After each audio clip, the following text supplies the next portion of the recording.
રાજકોટના જસદણ તાલુકામાં પણ ધોધમાર વરસાદની એન્ટ્રી થઈ ગઈ છે। જસદણના સાણથલી ગામમાં પવન સાથે વરસાદ હાલ વરસી રહ્યો છે। ગાજવીજ સાથે વરસાદ વરસતા ખેતરો પાણીથી તરબોળ થયા છે।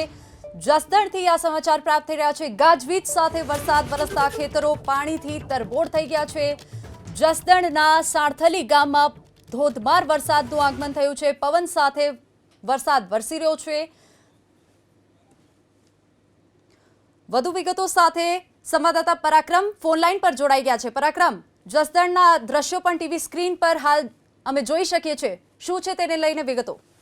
ચોક્કસ આ દ્રશ્યો ખેડૂતો દ્વારા જ મોકલવામાં આવ્યા છે। જસદણ અને આસપાસનું જે સાણથલી ગામ છે ત્યાં ધોધમાર વરસાદ પડ્યો છે। ભારે બફારા બાદ વરસાદ પડતાની સાથે જ જે ખેડૂતો કાગના ડોળે વરસાદની રાહ જોઈ રહ્યા હતા, અત્યારે સાણથલી અને આસપાસના ગ્રામ્ય વિસ્તારના દ્રશ્યો છે અને ત્યાંના ગ્રામજનો અને ખેડૂતો છે તેની અંદર ખુશીનો માહોલ જોવા મળી રહ્યો છે। સામાન્ય રીતે 15 જૂન આસપાસ વાવણી લાયક વરસાદ થઈ જતો હોય છે, પરંતુ આ વખતે રાજકોટ સહિત સૌરાષ્ટ્રના અમુક ભાગોમાં જ હજી વાવણી થઈ છે, પરંતુ સાણથલી અને આસપાસના ગ્રામ્ય વિસ્તારમાં સારા વરસાદને પગલે ખેડૂતોમાં ખુશીનો માહોલ જોવા મળી રહ્યો છે।